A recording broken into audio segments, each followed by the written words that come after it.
Hello friends, मैं सलोनी आप सभी का अपने यूट्यूब चैनल पर स्वागत करती हूं। आज हम देखेंगे 19 अगस्त की शिक्षा जगत की मुख्य खबरों के बारे में। बीईओ प्री की उत्तर कुंजी जारी। जो बीईओ का पेपर 16 अगस्त को हुआ था उसकी उत्तर कुंजी को जारी कर दिया गया है और 25 अगस्त तक उसमें आपत्तियां मांगी गई हैं। 16 अगस्त को हुई थी परीक्षा। अब आपत्ति देनी है तो इस प्रारूप में देनी है आपत्ति। इसके लिए अभ्यर्थी को प्रत्यावेदन में अपना नाम, अनुक्रमांक, परीक्षा का नाम, विषय का नाम, प्रश्न पुस्तिका सीरीज को अंकित करना है। इसके बाद क्रम संख्या डालकर प्रश्न संख्या, आयोग का उत्तर, प्रत्यावेदक का उत्तर लिखना है और साक्ष्य भी उपलब्ध कराना है। शिक्षकों के परिचय पत्र बनाने में 49 जिले फिसड्डी।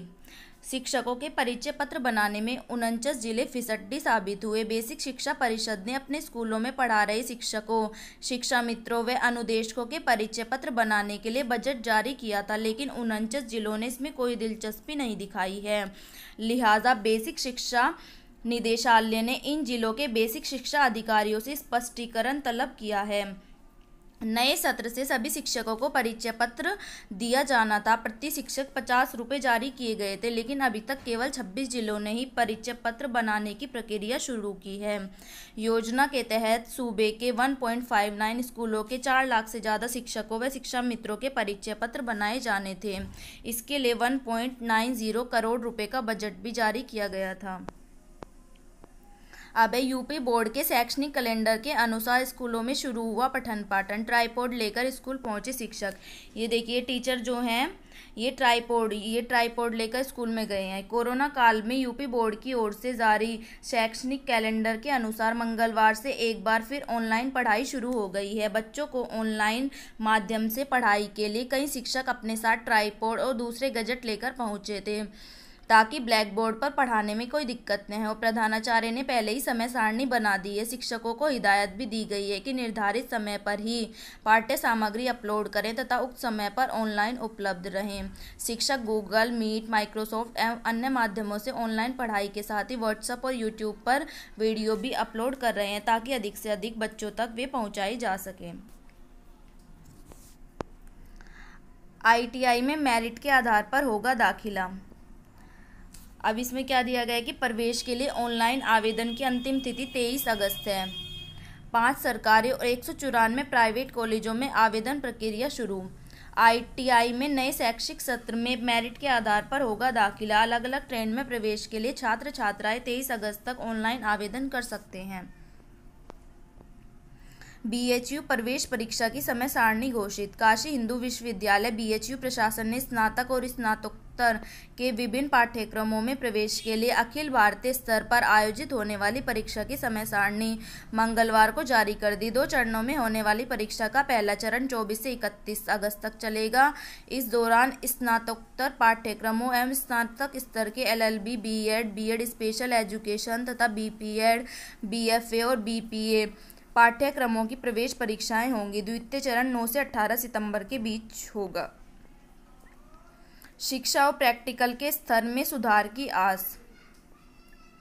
अब है ITI को निजी हाथों में सौंपने की तैयारी हो गई है। माना जा रहा है कि निजीकरण के बाद छात्रों को अत्याधुनिक मशीनों के जरिए नई तकनीक सीखने का मौका मिलेगा। निजीकरण का फैसला प्रशिक्षण की गुणवत्ता को सुधारेगा। सभी संस्थाओं की सूची फाइनल हो गई है। अगले सत्र से प्रवेश शुरू होने की पूरी उम्मीद है। 478 शिक्षकों के खिलाफ 6 माह बाद भी जांच पूरी नहीं। सरकारी प्राइमरी स्कूलों के शिक्षकों का निलंबन 6 महीने से ज़्यादा हो चुका है, लेकिन उनके खिलाफ अभी जांच पूरी नहीं हुई है। महानिदेशक स्कूली शिक्षा विजय किरण आनंद ने इस पर नाराजगी जताते हुए जल्द कार्रवाई पूरी करने के लिए निर्देश दिए हैं। PhD प्रवेश परीक्षा 1 सितंबर को। लखनऊ विश्वविद्यालय के सत्र 2019-20 को PhD प्रवेश परीक्षा की तारीख में बदलाव कर दिया गया है। अब 1 सितंबर को परीक्षाएं कराए जाने का निर्णय लिया है। 29 अगस्त को मुहर्रम की वजह से यह बदल दिया गया है। बता दें कि यह परीक्षा मार्च में होनी थी, लेकिन लॉकडाउन की वजह से नहीं हो पाई। बीटेक की परीक्षा में छात्रों की फेस उपस्थिति दर्ज होगी। डॉक्टर एपीजे अब्दुल कलाम प्राविधिक विश्वविद्यालय की बीटेक अंतिम वर्ष की परीक्षाओं में छात्रों की फेस उपस्थिति ली जाएगी। आर्टिफिशियल इंटेलिजेंस की मदद से एकेट्यू ने फेस उपस्थिति दर्ज कराने वाला सॉफ्टवेयर तैयार किया है। कोरोना संक्रमण को देखते हुए एकेट्यू इस बार बायोमेट्रिक उपस्थिति नहीं लेगा। रद्द नहीं की जा सकती अंतिम वर्ष की परीक्षाएं। यूजीसी ने मंगलवार को सुप्रीम कोर्ट में बताया कि 30 सितंबर तक विश्वविद्यालयों के अंतिम वर्ष की परीक्षाएं कराने के 6 जुलाई के उसके निर्देश कोई फरमान नहीं है, लेकिन राज्य बिना परीक्षाएं कराए डिग्री प्रदान करने का फैसला नहीं ले सकते।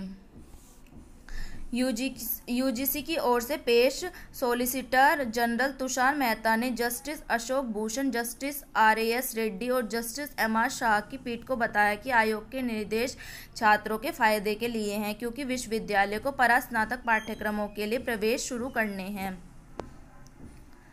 अब नई शिक्षा नीति से 4 लाख को मिलेगा रोजगार। प्रदेश में इलेक्ट्रॉनिक विनिर्माण के क्षेत्र में अगले 5 सालों में 40,000 करोड़ रुपए के निवेश का लक्ष्य रखा गया है। इससे 4 लाख लोगों को प्रत्यक्ष रोजगार दिया जाएगा। अब बीएचयू में 24 से 31 अगस्त और 9 से 18 सितंबर तक होंगी परीक्षाएं। यूपी बोर्ड कक्षा 9 से 12 तक का संशोधित पाठ्यक्रम जारी। इस साल पाठ्यक्रम का कितना हिस्सा पढ़ना है आसानी से जान सकेंगे छात्र। कोरोना के चलते बंद है स्कूल, 30% कम कर दिया गया है पाठ्यक्रम।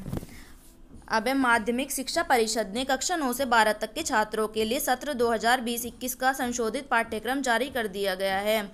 इससे छात्र आसानी से समझ सकेंगे कि इस साल कितने टॉपिक को पढ़ना है और किस टॉपिक के कितने अंक निर्धारित हैं। परिषद ने संशोधित पाठ्यक्रम को वेबसाइट पर अपलोड करने के साथ ही इसे सभी शिक्षकों और छात्रों को मुहैया कराने के निर्देश दिए हैं। यूपी बोर्ड की किताबें पूर्व निर्धारित पाठ्यक्रम के अनुसार ही प्रकाशित की गई हैं, लेकिन कोरोना संक्रमण के चलते स्कूल बंद है, ऑनलाइन पढ़ाई की जा रही है। इसे देखते हुए बोर्ड ने पाठ्यक्रम को 30% कम करने का निर्णय लिया है। आईटीआई मद्रास अव्वल, बॉम्बे दूसरे व दिल्ली तीसरे स्थान पर।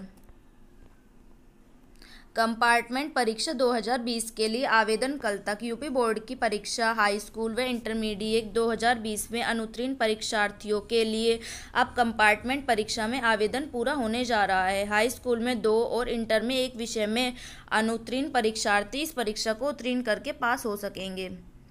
बोर्ड की ओर से कहा गया है कि हाई स्कूल के छात्र छात्राएं अपने कॉलेज के प्रधानाचार्य से संपर्क करके परीक्षा शुल्क 256.50 व प्रार्थना पत्र के साथ अंक पत्र की छाया प्रति संलग्न कर देंगे।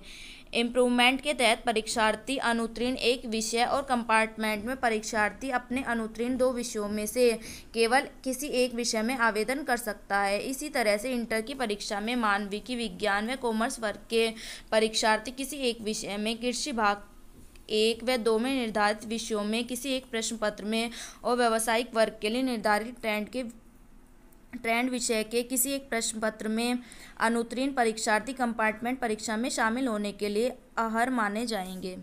तो ये थी आज की शिक्षा जगत की मुख्य खबरें। शिक्षा जगत की मुख्य खबरों से जुड़े रहने के लिए मेरे चैनल को सब्सक्राइब करना न भूलें। धन्यवाद।